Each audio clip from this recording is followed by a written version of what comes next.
मेरा नाम सुरभि गोयल है और मैंने इस साल यूपीएससी में ऑल इंडिया रैंक 78 सिक्योर की है।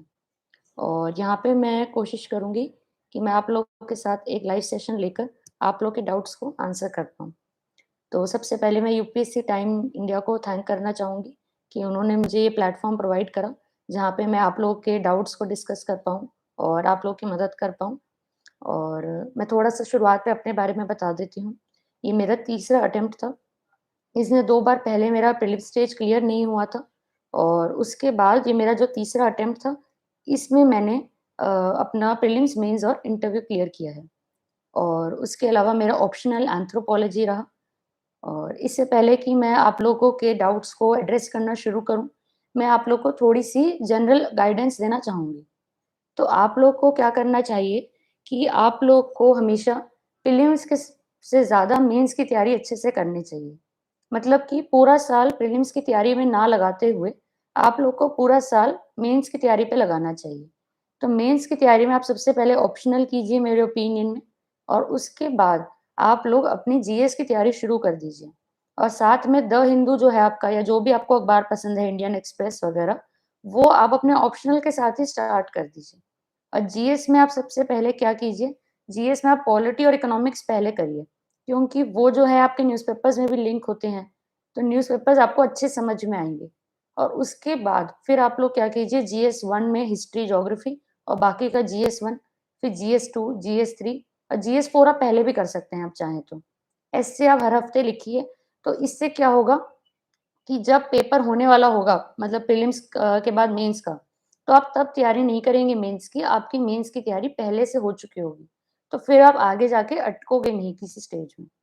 और दूसरी बात रही प्रीलिम्स की, तो प्रीलिम्स में जैसे मेरा 2 बार नहीं हुआ, तो इसमें मैं आप लोग को ये कहना चाहती हूँ कि मैंने जो अपनी प्रीलिम्स की गलतियों से सीखा, मैं वो आप लोगों से शेयर कर रही हूँ। तो प्रीलिम्स में मैं ये कहूँगी आपको कि सबसे पहले तो अगर आपने पूरे साल पढ़ा है, तो be confident in the prelims exam. आप लोग नर्वस होएँगे ना, तो उससे क्या होगा कि आप प्रीलिम्स में अच्छे से फ़ोकस करके एक काम माइंड से एलिमिनेशन नहीं कर पाएँगे। तो फर्स्ट अटेम्प्ट में जैसे मैं बहुत ज़्यादा घबराई हुई थी, तो मैंने क्या किया, मेरे को जो आती थी चीज़ें मैंने वो भी गलत कर दी। तो आप इस तरीके से मत कीजिए। आप लोग जो हैं एकदम काम माइंड के साथ जाइए और अच्छे से अटेम्प्ट करने की क्वेश्चंस को कोशिश कीजिए। दूसरी चीज़ मैं आप लोग को ये कहूँगी कि आप लोग जो है प्रीलिम्स में जाने से पहले मॉक टेस्ट जो हैं, दीजिए ऑप्टिमम नंबर कम से कम 30 से 40, और उनमें आप पता करिए कि आप कितने क्वेश्चन अटेम्प्ट करके सबसे ज़्यादा नंबर ला पाते हैं। तो उससे क्या होगा कि आप लोगों का एक माइंडसेट बन जाएगा। ये नहीं कि किसी टॉपर ने कहा कि 95 करो तो आप 95 कर रहे हो। मैंने कहा इतने करो तो आप इतने कर रहे हो। तो आप लोग उतने कीजिए जो आपके लिए बेस्ट रहेंगे। तो वो आपको मॉक देकर पता चलेगा। तो किसी मॉक में आप लोग जो है 80 करिए, किसी में 85, किसी में 90, तो आपको आपके बेस्ट वाले पता चल जाएँगे। और ये आपका प्रीलिम्स का तरीका हो गया। ठीक है? और उसके अलावा मैं आपको ये कहूँगी कि एथिक्स और एसे को आप प्लीज़ इग्नोर मत कीजिए। मैंने देखा है बहुत सारे स्टूडेंट्स जो हैं, एथिक्स और एसे को इग्नोर कर देते हैं, वो नहीं करना चाहिए। तो ये मेरी कुछ जनरल एडवाइस थी। अब मैं एक-एक करके आप लोग के डाउट्स देखते हुए ही क्वेश्चन्स को आंसर करूँगी। तो मुझे सबसे पहले क्वेश्चन दिख रहा है कि is coaching important for UPSC? तो मैं कहूँगी कोचिंग इम्पोर्टेंट नहीं है यूपीएससी के लिए बिल्कुल भी। मैंने शुरुआत में जॉइन करी थी कोचिंग, लेकिन मुझे ऐसा लगा कि मैं सेल्फ स्टडी ज़्यादा अच्छे से कर पाऊँगी, तो इसीलिए मैंने जो है कोचिंग उसके बाद नहीं करी कंटिन्यू। तो मैं वापस अपने घर पे आ गई थी और उसके बाद मैंने क्या किया, मैंने अपने आप से सेल्फ स्टडी करी है अपनी पूरी जर्नी में। लेकिन ये एक चीज़ ज़रूर है कि मैंने टेस्ट सीरीज़ लगाई थी तीनों स्टेजेस में। तो मैं आप लोग को यही कहूँगी कि आप लोग टेस्ट सीरीज़ ज़रूर लगाइए अपने लिए। टेस्ट सीरीज़ लगाने से क्या होता है कि आप लोग का एक अच्छी तैयारी हो जाती है, आप लोग को चेक मिलता है कि आप लोग सही डायरेक्शन में हैं या नहीं हैं, ठीक है? तो ये एक चीज़ है। और उसके अलावा मैं आपको ये कहूँगी कि टेस्ट सीरी प कोचिंग में जो एक वो होता है कि क्या ज़रूरी है करना बहुत ज़्यादा, या नर्वसनेस होती है कि सब कर रहे हैं, तो इस तरीके से आप लोग मत प्रेशर में आइए। मैंने भी कोचिंग नहीं करी थी, आप खुद से अच्छे से पढ़ सकते हैं। यहाँ पे किसी ने पूछा हुआ है कि मैम टाइम टेबल कैसे बनाएँ? तो टाइम टेबल के लिए मैं आप लोग को ये कहूँगी कि टाइम टेबल के लिए आप लोग ऐसा कीजिए कि टाइम टेबल आप लोग वैसा बनाइए जो आपके लिए सबसे ज़्यादा सूटेबल है। टाइम टेबल सबका एकदम पर्सनल रहता है, तो अगर मैं आपको कहूँ कि आप मेरा टाइम टेबल फ़ॉलो करिए, तो वो हो सकता है आपके लिए ज़्यादा सूटेबल ना हो। फिर भी मैं आप लोग को थोड़ा-सा टाइम टेबल अपना शेयर करती हूँ ताकि आप लोग को एक आइडिया लगे। तो जैसे मैं आपको कहूँगी कि पूरे साल जो आपको पढ़ना होता है, तो उसमें आप ये मत सोचिए कि मैं रोज़ 12 घंटे पढ़ूँगा, वो नहीं हो पाएगा। लेकिन रोज़ 8 घंटे, 9 घंटे या 10 घंटे इतना आप कर सकते हो। तो मैं 8 से 9 घंटे का डेली रखती थी और जब प्रीलिम्स या मेंस आने वाला होता है, तो उस टाइम जो 2 घंटे का टाइम होता है उनसे पहले, उस टाइम मैं कोशिश करती थी कि मैं जो हूँ ज़रूर ये करूँगी कि 10 घंटे तब पढ़ूँगी। तो अब नॉर्मल डेज़ के टाइम टेबल की बात करें हम, तो मैं उस टाइम कहूँगी कि मैं सुबह उठती थी जैसे 6 ओ क्लॉक अपने थर्ड अटेम्प्ट की मैं बात बता रही हूँ। तो उसमें मैं 6 ओ क्लॉक उठ के 7 से 8 1 घंटा पढ़ने की कोशिश किया करती थी। तो ये आप कर सकते हैं क्योंकि क्या होता है कि सुबह ही हमारी यूपीएससी के एग्ज़ाम्स होते हैं, तो आप जितनी जल्दी सुबह हैबिट बना लेंगे उठने की, उतना ही ज़्यादा अच्छा रहेगा। और उसके बाद मैं क्या करती थी टाइम टेबल में मैं सुबह उसके बाद मैं थोड़ा टाइम अपनी फिज़िकल एक्सरसाइज़ के लिए, ब्रेकफ़ास्ट के लिए रखती थी और उसके बाद मैं 3 से 4 आवर्स रखती थी पढ़ने के लिए। तो 10 से 2 बजे का तो टाइम होता था, उसमें दोबारा मैंने पढ़ाई करी और उसके बाद 2 से 3 का टाइम मैंने ब्रेक में रखा। उस ब्रेक में मैं रिलैक्सेशन करती थी क्योंकि जर्नी में हमारी रिलैक्सेशन भी बहुत इम्पोर्टेंट होता है। और उसके बाद जो 3 से 6 बजे का टाइम होता है, उसमें मैं वापस पढ़ती थी। तो इसमें मेरा न्यूज़पेपर्स हो गया और जो भी मैं सब्जेक्ट पढ़ रही हूँ उसकी आंसर राइटिंग करने वाला पार्ट हो गया, तो वो मैं किया करती थी। एंड लास्ट में फिर वापस से जो हमारा रात का ब्रेक होता है, 6 से साढ़े 7 का लेकर, उसके बाद मैं क्या करती थी, मैं साढ़े 7 से साढ़े 9 में वापस से मैं पढ़ाई करके कर देती थी। तो ये मेरा टाइम टेबल रहता था कुछ तरीके से। Ma'am were the test series you join online और ऑफलाइन? तो ये मैं कहूँगी कि मैंने ऑनलाइन जॉइन करी थी सारी। मैंने सारी टेस्ट सीरीज़ जो है अपने घर से बैठकर लिखी है, चाहे एंथ्रोपोलॉजी की हो या जीएस की, सारी ऑनलाइन आप दे सकते हैं। और इकोनॉमिक्स का सोर्स पूछा गया है एक स्टूडेंट से, तो इकोनॉमिक्स के लिए मैंने मेनली मृणाल सर के जो लेक्चर्स हैं अनअकैडमी पे, उनको ही रेफ़र किया था। तो मैंने तीनों बार कोर्स नहीं लिया था, मैंने एक बार लिया था 2020 में जब 2019 में मेरा फर्स्ट अटेम्प्ट था, तो उससे पहले मैंने एक बार जॉइन किया था और उसके बाद जो सर हैं वो फ्री वीडियोज़ डालते हैं अपडेटेड कि नई करंट अफ़ेयर्स जो आए हैं। तो वो फ्री वाली मैंने देखी थी हर साल, बट जॉइन मैंने एक बार ही किया था, तो वो मृणाल सर के लेक्चर्स हैं, वो मुझे अच्छे लगे इकोनॉमिक्स के लिए, वो ही मेरा सिंगल सोर्स था। बाकी मेंस के लिए मैंने इकोनॉमिक्स में प्रीवियस ईयर क्वेश्चन भी एनालाइज़ करे थे। तो आप इकोनॉमिक्स में प्रीवियस ईयर क्वेश्चन ज़रूर एनालाइज़ कीजिए, बिकॉज़ वो जो है रिपीट भी होते हैं। तो उनमें एक ट्रेंड होता है कि इंडिया जो है एग्रीकल्चर से सीधा सर्विस सेक्टर में क्यों चला गया? या फिर एलपीजी रिफॉर्म्स का क्या है? तो वो आप एक बार उनको प्रिपेयर कर लेंगे तो आपके वो पहले से प्रिपेयर हो गए क्वेश्चन्स। मैम द हिंदू पढ़ने में बहुत प्रॉब्लम हो रही है। जी, तो द हिंदू पढ़ने में प्रॉब्लम होती है शुरुआत में, एकदम आप नर्वस मत होइए इस बारे में। मुझे भी शुरुआत में बहुत नर्वसनेस होती थी द हिंदू पढ़ने में, तो टाइम बहुत लग जाता था, मुझे 4-5 आवर्स लग जाते थे। तो मैं आपको ये कहूँगी कि आप बिल्कुल भी इस बारे में मत सोचिए और बस मेन चीज़ आप ये रखिए कि आप जो हैं सिलेबस के हिसाब से एडिटोरियल्स पढ़िए। अगर आप सिलेबस के हिसाब से पढ़ेंगे न्यूज़पेपर्स को, तो धीरे-धीरे आपका टाइम जो है कम होने लग जाएगा क्योंकि आपकी अंडरस्टैंडिंग भी बढ़ेगी। और उसके अलावा आप क्या कर सकते हैं, एक ओनली आईएएस का यूट्यूब चैनल है, तो वहाँ से मैं क्या देख लेती थी कि कौन से एडिटोरियल पढ़ने चाहिए।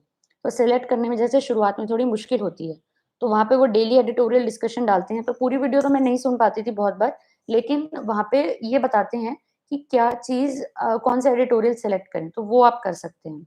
How to improve writing speed? Writing speed improve करने के लिए आपको ये करना चाहिए कि पहले मैं कहूँगी आप राइटिंग कंटेंट पे फ़ोकस कीजिए।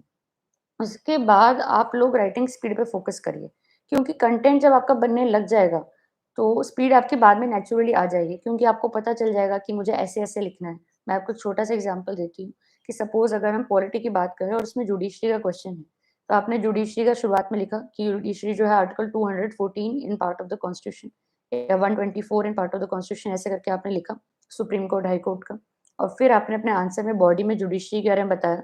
कंक्लूजन में आपने बताया कि किस तरीके से जुडिशरी जो है, उसमें हम इम्प्रूवमेंट्स ला सकते हैं। वहाँ पे आपने national commission to review the working of constitution की सजेशन दे दी। तो ये आपने कंटेंट इम्प्रूव कर लिया अपना और फिर आपको जब एक फ्लो समझ में आ गया कि ऐसे आंसर लिखने हैं और आप उस चीज़ को बार-बार रिवाइज़ करते रहोगे, तो स्पीड अपने आप इम्प्रूव होगी। स्पीड एक बार में किसी की भी इम्प्रूव नहीं होती। मैंने भी जो पहले टेस्ट लिखे थे उसमें मुझे 4 एंड हाफ आवर्स लग जाते थे। तो आप पहले डेली आंसर राइटिंग करिए, उसमें भी आपको जितने भी मिनट एक्स्ट्रा लग रहे हैं, आप धीरे-धीरे उनको कम करिए। और दूसरी बात है कि अगर आप वर्ड लिमिट को एक्सीड कर रहे हो, तो आप वर्ड लिमिट को ध्यान में रखो। मैं वर्ड्स गिनती थी अपने, तो शुरुआत में मैं ज़्यादा वर्ड्स लिखती थी, तो मैंने उनको गिना और मुझे आइडिया लगा कि हाँ, मैं ज़्यादा वर्ड्स लिख रही हूँ, तो उनको मैंने फिर कम करना शुरू किया। ओके। उसके बाद पूछा गया है कि बुक लिस्ट बता देती हूँ, ये आई थिंक सबके लिए इम्पोर्टेंट रहेगा बहुत ज़्यादा।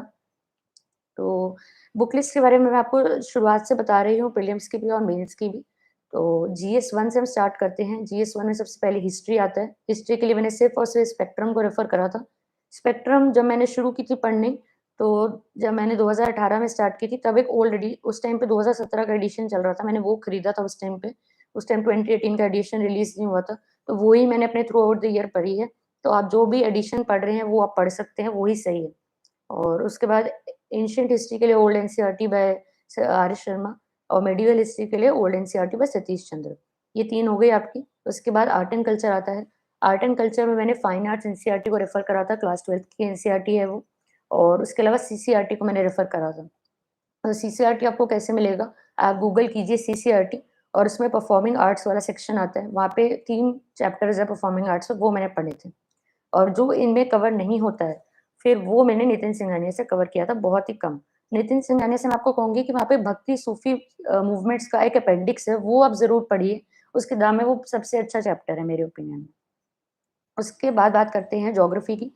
तो ज्योग्राफी में मैंने पढ़ा था एक तो NCERTs class 11th, class 12th की टोटल 4 एनसीईआरटीज़ हैं और जो मृणाल सर का यूट्यूब चैनल है, उस पे रजता अनिल मैम की ज्योग्राफी लेक्चर्स हैं, तो वो अराउंड 100 लेक्चर्स हैं। तो जैसे यहाँ पे किसी स्टूडेंट ने पूछा हुआ है कि मैम बिना कोचिंग के कैसे करा? तो जैसे ये लेक्चर्स मुझे अच्छे लगे समझने के लिए, तो मैंने यहाँ से समझ लिया। तो ऐसे आप कहीं से भी समझ सकते हैं। एक वेबसाइट है पीएमएफआईएस करके, वो भी बहुत अच्छा सोर्स है ज्योग्राफी के लिए।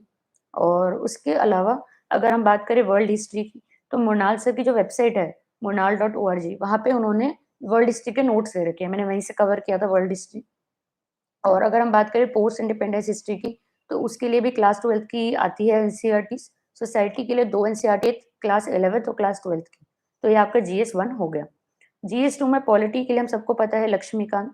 और जीएस 2 में उसके अलावा आईआर के लिए मैंने सिर्फ विज़न का जो मटीरियल आता है, विज़न 365 मेंस की, वो मैंने रेफर करी थी। और अगर हम बात करें गवर्नेंस की, तो गवर्नेंस के लिए मैंने सेकंड एआरसी पढ़ी थी। सेकंड एआरसी में कौन-कौन से पढ़नी है, अगर आपको वो देखना है, तो आप मेरे एक बार टेलीग्राम चैनल पे देख सकते हैं। मैंने आज ही शेयर करा है कि कौन-कौन सी एआरसी पढ़नी चाहिए, क्योंकि टोटल 15 है, पर उनमें से हमें सिर्फ 7-8 ही पढ़नी है और वो भी सिर्फ सेलेक्टिवली। और उसके बाद अगर हम बात करें क्या कहते हैं अपनी सोशल जस्टिस की, तो ये जो पूरा जीएस 2 है, ये मैंने शुभ्रा रंजन मैम की 3 बुकलेट्स आती थी जब मैंने शुरू करी थी पढ़ाई। आई थिंक अब वो आनी बंद हो गई है, लेकिन किसी फोटोकॉपी शॉप पे आप देखेंगे, तो वो आपको मिल जाएँगी।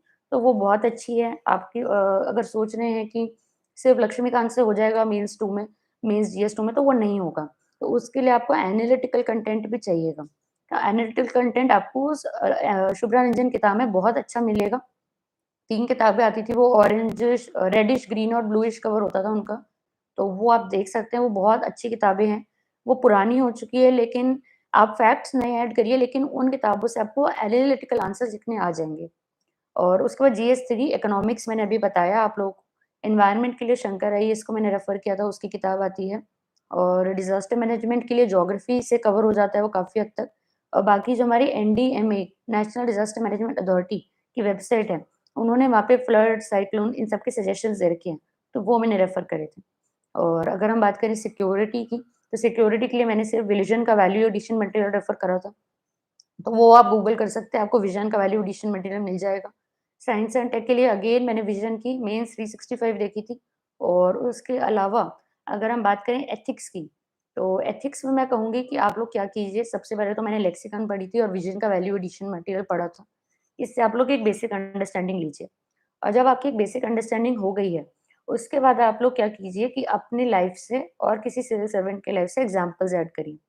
और केस स्टडीज़ के लिए आप लोग जो है, एक बहुत अच्छी किताब आती है आर राजागोपालन सर की, उसको रेफ़र करिए।